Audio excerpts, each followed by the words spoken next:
that things start getting dangerous after about 3 days of uncontrolled landfill gas pressure buildup, and for the simple reason of this bugger right here. That would be landfill gas pressure takes away value in the numerator of this factor of safety equation. It can be quite dangerous, and one of the worst things that can happen to a final cover system, as we'll get into in a little bit here. And then we went into equipment loading during construction, where the weight of the equipment and, say, the acceleration deceleration forces of the equipment come into play in this stability equation. And then next is we considered the short slope calculation, or wedge method. This is based on Coulomb active passive earth theory, and the talked about where the failure wedge would occur on the slope, usually within the slope above, say, a drainage ditch or bench. And then considered partial cover saturation in the wedge method, and tapered soil covers. And then next, we talked about the active wedge forces that can develop in this upper block here above the passive wedge, partial cover saturation effects, landfill gas pressure uplift on the underlying geomembrane, equipment loading during construction, and tapered soil covers. And then finally concluded with when to use the infinite slope versus the wedge method. And that's basically controlled by relationship of the slope height, or capital H here, divided by the soil cover thickness, lowercase h here. Anytime that factor is 30 or above, you're safe to use the infinite slope method, because the passive pressure effect of this passive wedge here becomes negligible above a factor of 30. And then finally, admonished, don't use the average interface shear angles that you might get from, say, the lab or database that your company may have or the manufacturer may have. There's more to it than just that average value. Well, yes and no. And no, because I didn't get to slope stability sensitivity last time, and simply for the fact I was going to run out of, or I was going to exceed lunch hour or the scheduled hour for the webinar had I gotten into that topic, so I punted it to this session here. So for today's topics, first off, we're going to start with slope stability sensitivity estimation. Now, this estimation method accounts for the variation in the direct shear TESS method. As I've said in one of the previous, or in the previous webinars, the direct shear TESS method is accurate, but it's not totally precise. There is variation in the results, which can cause particular problems during construction conformance testing, where you may get a result that's beneath the, say, the design result or design values that you were using. So lots of headaches associated with that. I think this method can remove some of those headaches for you. It also accounts for effects from other variables that occur in the final cover construction and also during post-construction, and uses a probability of failure as the design basis. And then after that, we'll go into an introduction to seismic stability, and I call it an introduction because anybody that's not familiar with seismic design or seismic stability, conclusion of this webinar, you'll be by no means an expert. Purpose of this is just to introduce you to the seismic forces involved, seismic risk on a geographic basis, understanding seismic attenuation, and then we'll go through an example to estimate base and top deck seismic displacement using the Nonlinear method. So, why don't we get started? So, slope stability sensitivity and estimated probabilities of failure. Using a technical paper that was written by Rick Thiel back in 2008. He presented it at the first Pan American Geosynthetics Conference and Exhibition, which was in Cancun, Mexico. So pretty rough duty for a conference. But anyway, the first step of Thiel's method is you determine the most likely value of parameters involved. So let's call them the average. Next is you estimate the standard deviations of the average values. Then calculate factors of safety of the most likely values, and also at the plus and minus the standard deviation while holding all the other variables at their most likely value. Then you compute a factor of safety, coefficient of variation, then a log normal reliability index, followed by a computation of the total system reliability using normal distribution, and then finally the probability of failure. And I know that sounds like just really complex, but you'll be happy to know that you can do all of this in an Excel spreadsheet. A little bit first about accepted probabilities of failure that are out there in the industry. First is a 10% probability of failure, which is the upper end of acceptability for pit mine stability. And here's the key phrase, where occasional failures are tolerated. Next is 5%. This would be mid-range for pit mine stability.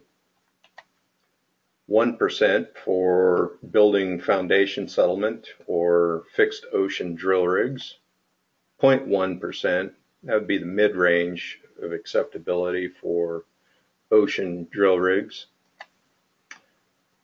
0.01%, that would be the upper acceptable range for dams. I hope so. And then 0.001, lower range acceptable for dams. So pretty strict probabilities here for the most part that we're going to be looking at. A little bit on the direct shear TESS method variability. I went into this one of the previous webinars. Here you see data points from various direct shear TESS methods on this interface here. Linear low super grip net versus a geotextile. That'd be the stud side of super grip net versus geotextile. You see here all these different data points from those tests. There's a lot of scatter in the results, but still a pretty accurate overall pattern in the results with a correlation factor of 0.89. The scatter between the results is the precision. So you can see there isn't a heck of a lot of precision in the result, in that you cannot duplicate test results exactly 100%. So you need to use a account for that variability in using the method. And also, I forgot to mention here, here's a test result that was done. It was a construction conformance result. You can see it fell below this average line here. That's based on a least squares regression of all these data points. It did cause some discussion during the construction conformance phase, but ultimately, going through this discussion that I'm showing you here, is it was accepted. Now, to account for this variation that takes a bell curve shape, So this line here is a 99th confidence interval. This is a 90th confidence interval. Here's a 75th confidence interval, and then the average normal result here. In these presentation, I'm going to be using the 90th confidence interval to determine the high and low range, or HCV and LCV, which are basically the highest and lowest conceivable values. Using a 90th confidence interval might be a little on the conservative side, but I'll play it safe for this particular exercise. Next steps is you got to calculate the parameter standard deviation. So you take the highest and lowest conceivable values, difference between the two, divide by a factor of 6, you get a simple standard deviation, and then you calculate the difference in the factors of safety at that standard deviation to determine an overall standard deviation in the factor of safety, plugging those differences into this equation here, and then a coefficient of variation, simply the standard deviation in the factor of safety over the factor of safety at the most likely value, or the average. And then calculating the log normal reliability index here using that equation, and then determining the reliability of that using the normal distribution of this reliability index. That's available in the normal S distribution Excel function. And then finally the probability of failure here, which is simply 1 minus the reliability. Sounds very complex, but you can plug all this into a spreadsheet like this. This is a scenario for above the geomembrane. Slopes, design slope 3 to 1. Let's say the highest conceivable value, it could be 3.5 to 1 or 2.5 to 1, depending on how precise the landfill was built. Here's the values at one standard deviation. Interface friction angles. This is again the stud side of the super grip net versus the geotextile and soil. High values here, low values here, and then the average value. Soil cover thickness within a standard 1/10 vertical tolerance. And then an estimation if the drainage layer were to somehow get plugged. Lowest value is it's dry or 0. Highest value is it's the soil cover thickness plus the drainage layer thickness here. Take all these numbers, plug them into the machine, turn the crank, and you get these factors of safety down here with the average factor of safety at 2.75. Run the numbers, run the equations, and you get a reliability of 0.998 or a probability of failure of 0.24%. Now this would be acceptable per those recommended limits between a building foundation settlement and mid-range for fixed ocean drill rigs. So far so good. This would be acceptable. However, let's go to below the geomembrane, where now you have to account for landfill gas pressure.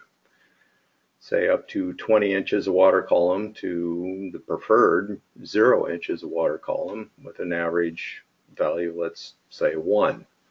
And then all these other parameters as before: slope angle, interface friction angle. This is super grip net grip side versus the subgrade soil, as a wider spread in the high and the low conceivable values, which I'll get to in a minute.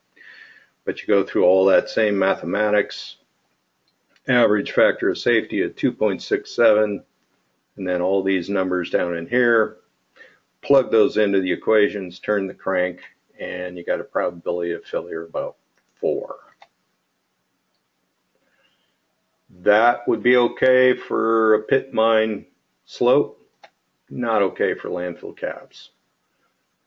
And the reason for the variation here, particularly this here for interface friction angle, is these two values of the high conceivable and low conceivable value for an interface friction angle of super grip net versus subgrade soil is due to soil type.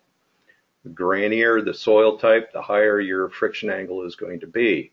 This would be, say, a sandy, silty clay that would satisfy the subtitle D permeability requirements of 10 to the minus 5. This would be for a fat clay here, 29.5 degrees interface friction angle, widespread in between the two, hence this delta factor of safety here. The other key ingredient is landfill gas pressure, and there's just no way around it. You've got to control it. It has got to be controlled.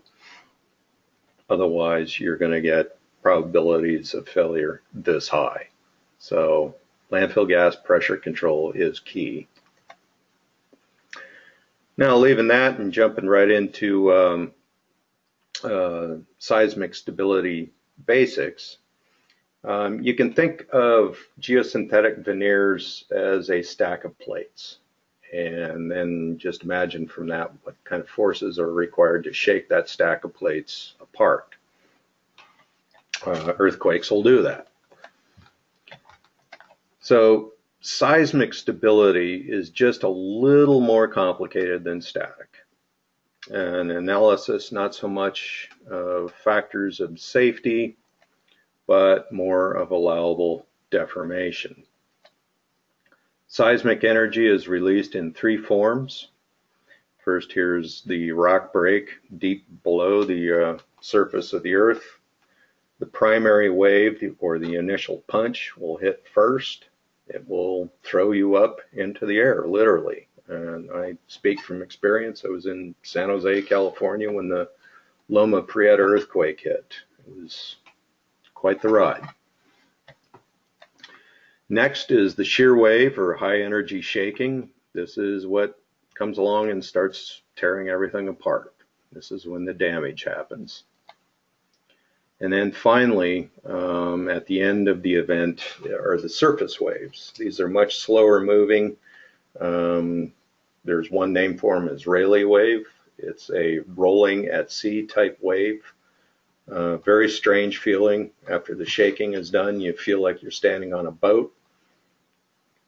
Rayleigh wave can finish the shear wave's job. Imagine a building that's been damaged by the high energy shaking, and then all of a sudden it's put on a boat and rolling back and forth. It'll just start to fall apart and collapse. The primary, or P wave, hits first. And then a few seconds later, depending on distance to the epicenter, excuse me, the shear wave arrives and does most of the damage. Now, the reason for this is the shear wave is roughly 60% of the velocity of the primary wave, or 3.6 kilometers per second in rock for the shear wave versus 6 kilometers per second for the primary wave. And then the surface wave will finish off the shear wave's work if the event is high enough magnitude. A seismic stability analysis starts with the estimates of the peak ground acceleration, or also known as the maximum horizontal acceleration. That's where it all starts. Attenuation is actually kind of a simple concept. At basic level, softer materials, such as landfilled waste, will absorb seismic energy. Stiffer materials like rock just pass it through to those softer parts. A little bit about the geographic risk for seismic hazards in the United States. Here's the National Probabilistic Seismic Hazard Analysis map. And in the United States, there are 6 tectonic zones of significance. Here in the continental United States, there's West Coast, There's the overthrust belt through Utah, Wyoming, Idaho, Nevada. There's the New Madrid zone in the corners of Missouri, Illinois, Kentucky, Tennessee, Arkansas, and then the Middleton Place, Somerville zone in South Carolina. There's also Hawaii and Alaska are very significant seismic zones, and then other minor zones in East Tennessee, Central Virginia, upstate New York, and New Hampshire, Maine. California has a really nifty tool in the probabilistic seismic hazards ground motion interpolator. We'll just call it the push gimme from here on. And in this tool, you can either type in the longitude, latitude of your location or pick it on the map. This is spot here is one I'm familiar with. Type in the shear wave velocity for the material in question, and then a return period of either 2 or 10% in 50 years, and then you can pick your acceleration, peak ground acceleration here, or spectral accelerations, which are typically used in building design. For a 2% in 50 years, the PGA for this site was 0.84 of gravity. That's a pretty hefty horizontal force. Now, regarding the return period, it's calculated using this equation here, and plugging these numbers in here. 2% return period risk at 50 years implies that the return interval of this event is nearly 2,500 years. So this is a pretty significant event, the 2% in 50 years. Probabilistically, you only have to use a 10% in 50-year seismic event, return interval of about 475 years for what we call medium risk landfills here in California. And this site here was determined to be medium risk, and its peak ground acceleration from this current edition of the push gimme is 0.54 g. So just imagine half of your body weight being pushed against you, and that's what this acceleration would feel like. For earthquakes, the Loma Prieta in 1989, it was an oblique slip earthquake. Basically, this fault line was an offshoot of the San Andreas, which runs about along through here, up through the peninsula south of San Francisco. It was a 7.1 magnitude earthquake. From this sign posted at its epicenter, somebody disagreed with that and thought it was a 6.9. Okay. It hit at closing time at 5 o'clock in the afternoon and did things like this. This is a section of bridge deck on the old Oakland Bay Bridge, San Francisco Oakland Bay Bridge. There was one fatality involved. Somebody drove off this open edge and crashed down below. It could have been a lot worse. The whole bridge could have gone into the bay. There were 63 fatalities associated with this quake, mostly here. This is something that was called the Cypress structure in Oakland, California. It was a double-decker freeway.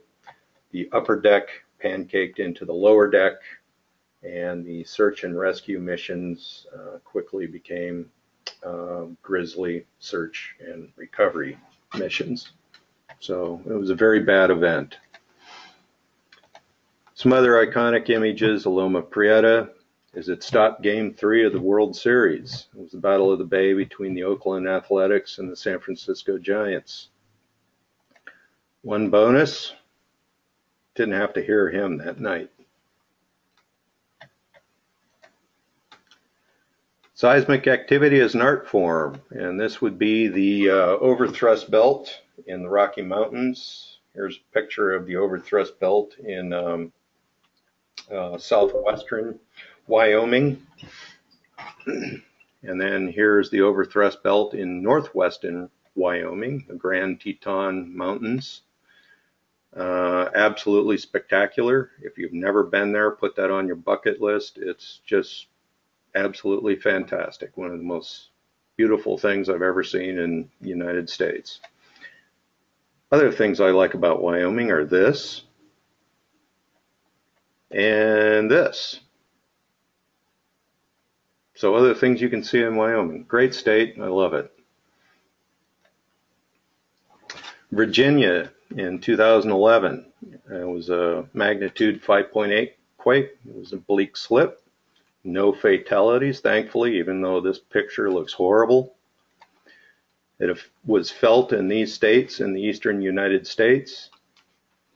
And just to show that people in the Old Dominion have a sense of humor, I found this. That probably didn't take too long. So now into landfill seismic loadings. Seismic loadings are calculated for the top and the base of the landfill.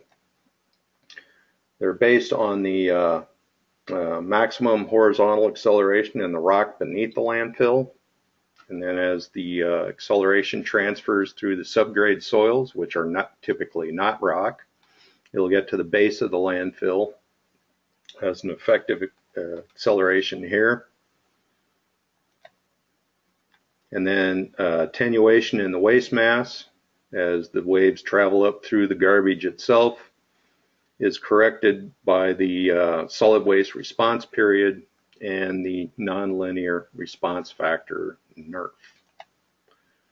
So basically, a decreasing shear wave velocity in the trash means an increasing time response period within the garbage itself, which will be higher than that in the rock below, which causes the differential movement at the top and base of the landfill, which will then create the displacements at the base and the top, with the top usually being higher than the base.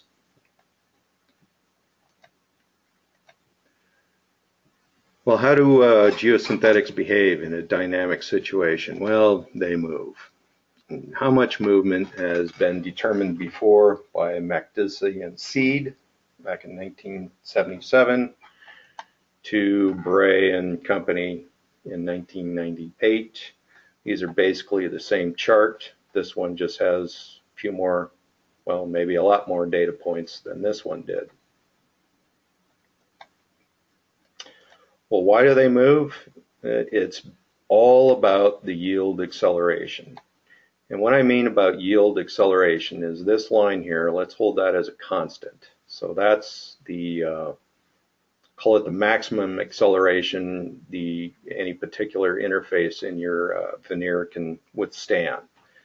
As the quake acceleration expands above that yield acceleration, you'll start getting differences in relative velocity versus, those interfaces, the two pieces at the interface will start moving at different velocities in relation to each other, which then causes a relative displacement as one item is moving faster than the other one. So stepwise through the shear wave changes in shear wave direction, you'll start getting these changes in displacement. Well, using the Bray methodology as an example, the first step is estimating the ground motion characteristics.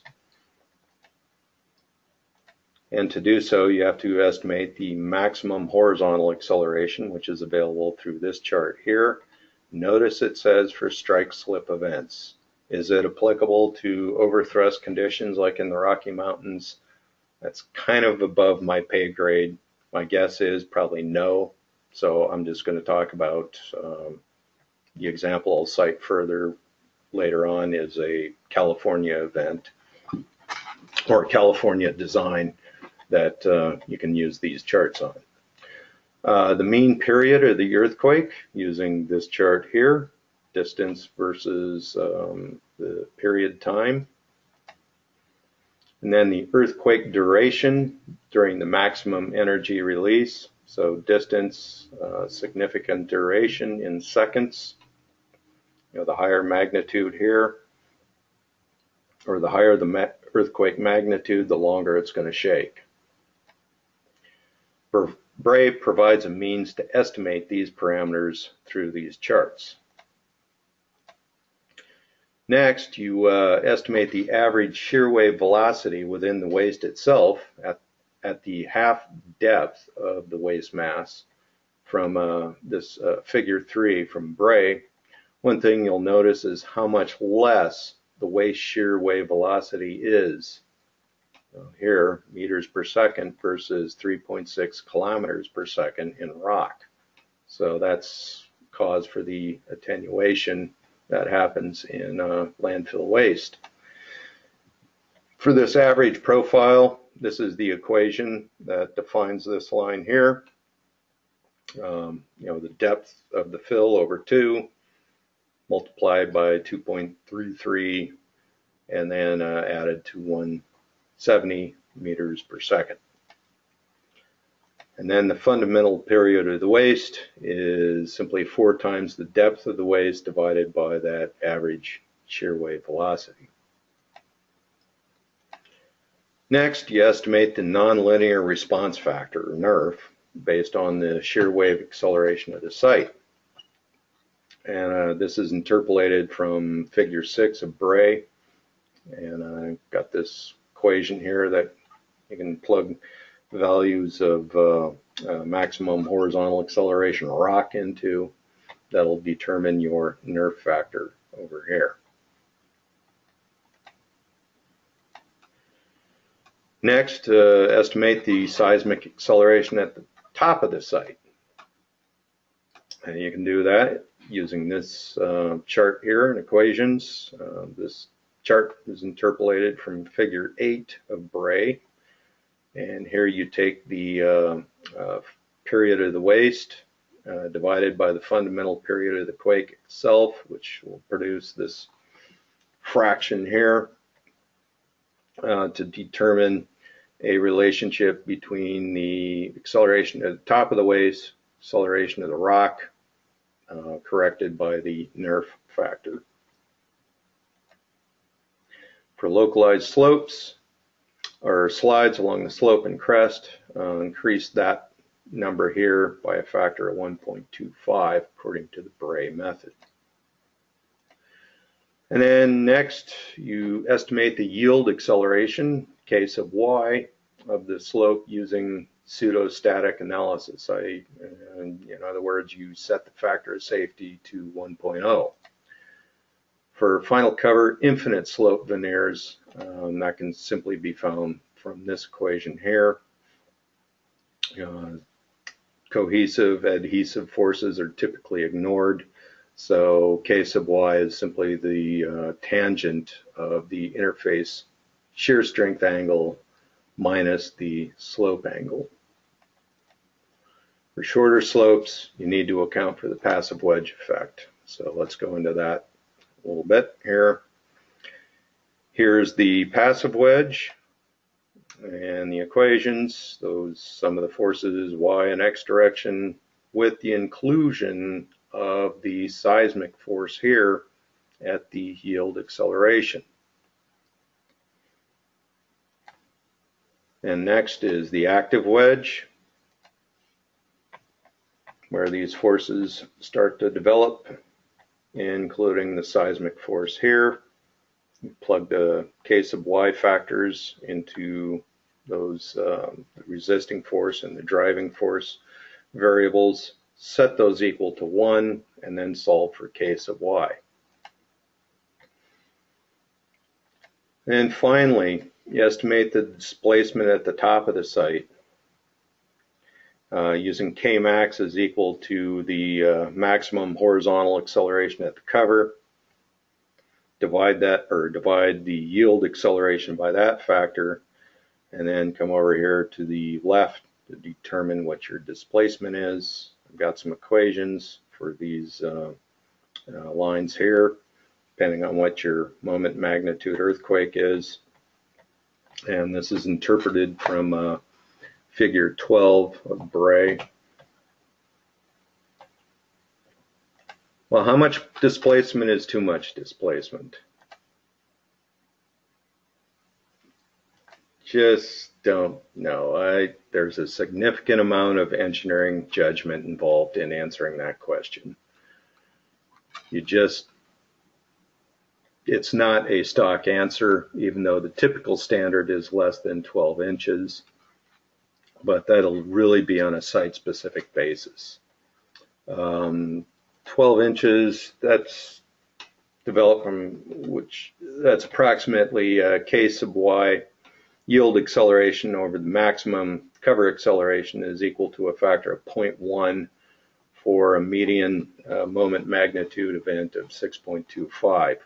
So I think that's where the 12 inches came from, but that's kind of a standard in the field. Is that small enough? I just don't know. That's going to depend on your specific conditions at your sites. For example, a landfill gas well poking up through the slope. Is the pipe of that gas well going to be able to withstand having the soil around it trying to slam its way past it up to 12 inches of movement? So that's something that has to be considered on a site-specific basis.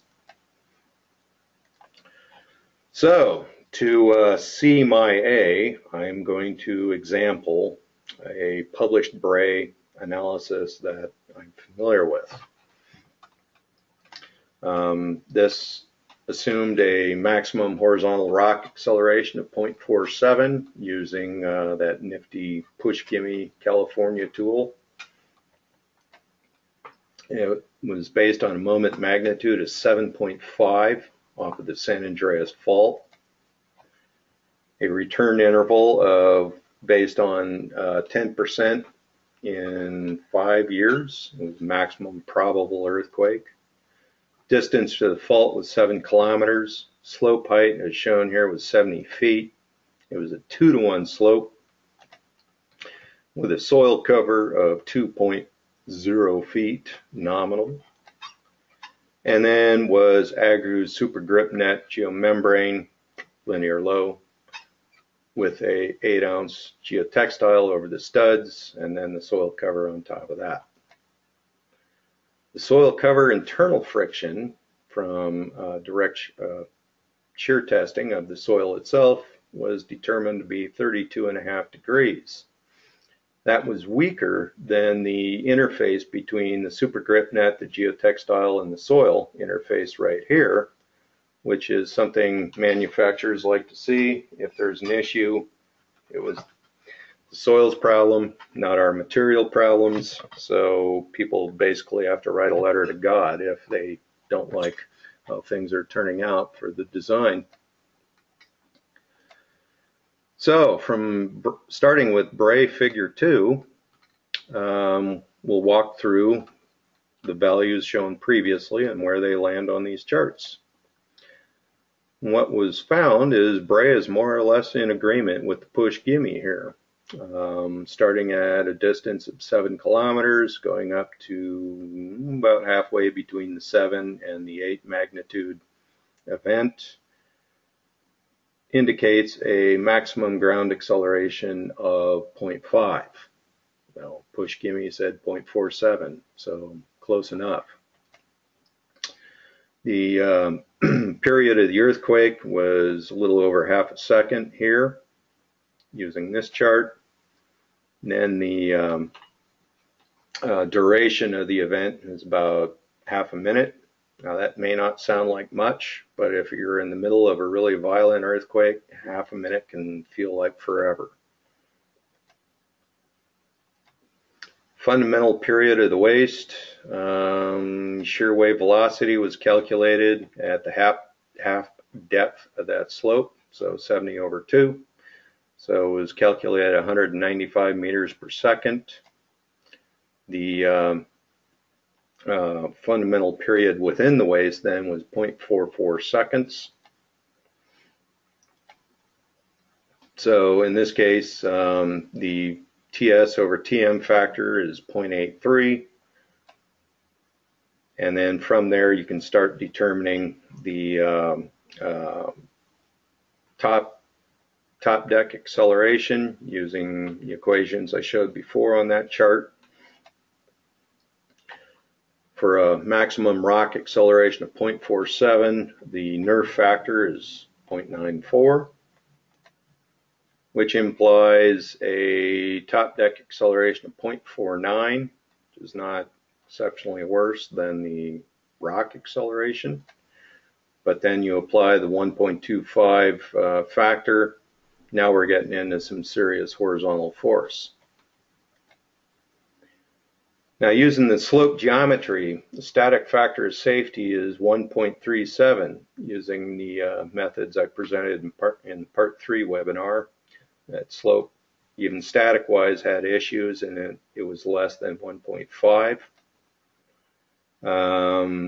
The quoted seismic analysis had determined a static factor of safety of 1.43 using something called the Morgenstern-Price method.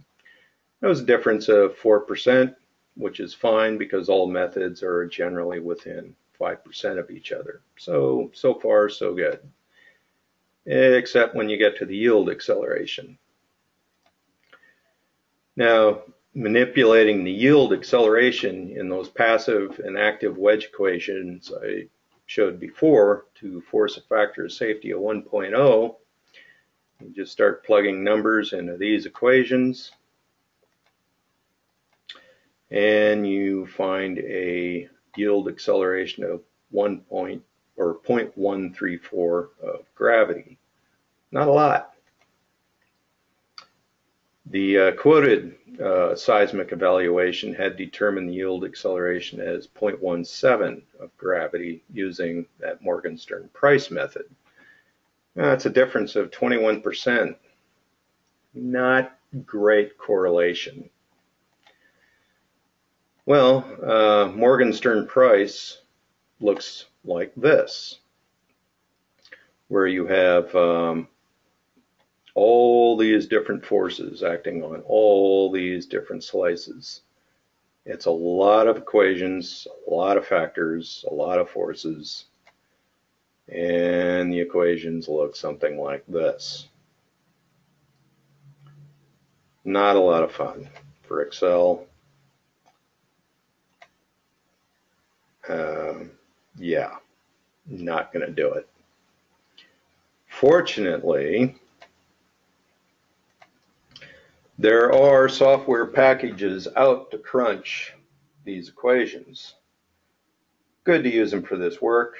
Better if you know how to use the software, and frankly, best to have the office geotechnical guru crunch through it for you.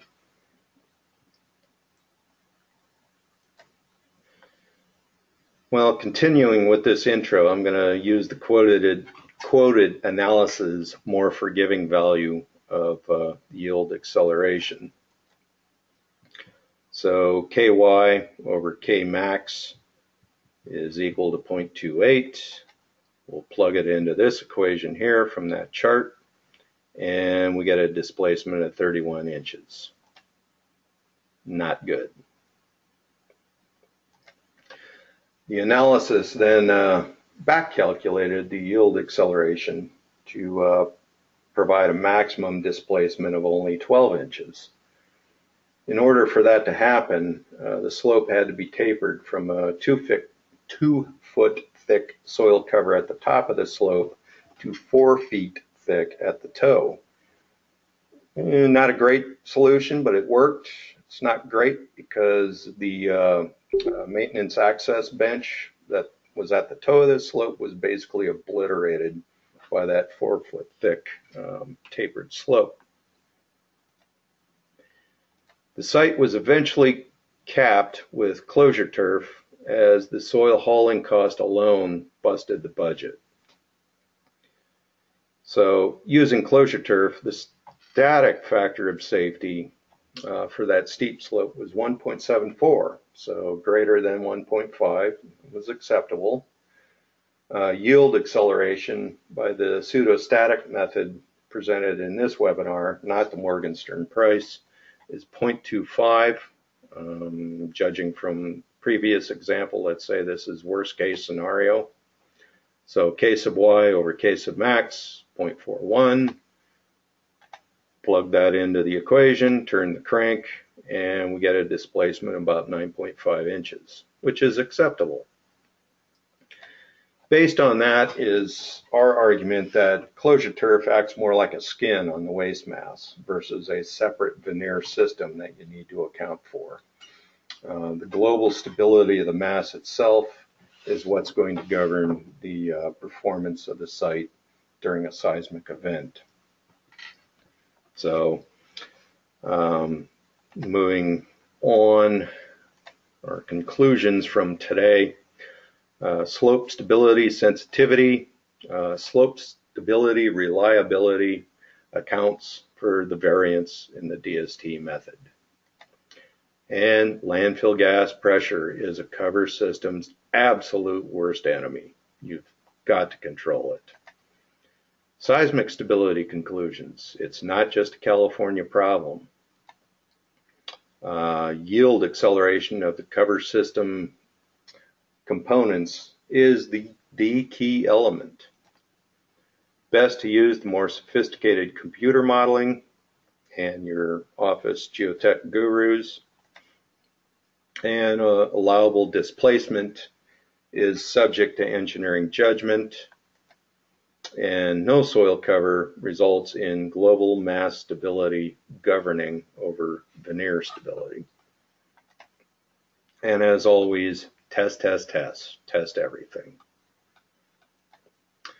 Here are some of the references that I used today. These are hot links provided here that you can find out on the internet. Some of these you're going to have to pay for because they're at the ASC library. Some of these are at the Geosynthetic Society's archives, which is a website. You can just download these PDF files right from that archive. For those of you needing PDH credit here in the Western United States, it's available in just about all the states in the West that require them. Washington, Colorado, Arizona, Hawaii, and my home state, California, go figure, does not require PDH. But if you need them, you're in these other states and you need them, it's available to you. And if there's any questions or you need a PDH cert, give Nathan Ivey or myself a call or an email and we'll get you set up. If you got any questions, feel free to email me or call me or Nathan. And at this point in time, 50 minutes into this. So if there's any questions, immediate questions, you can type them in the chat box. I'll wait a minute for anyone to type.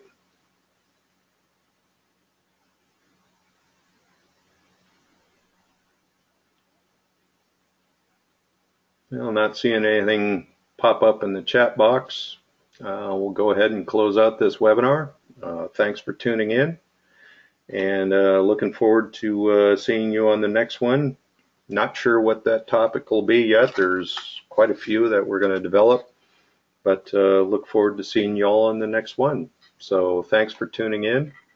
And again, if you got any questions, feel free to shoot me an email, give me a call, we'll chat. So thanks again, and good afternoon.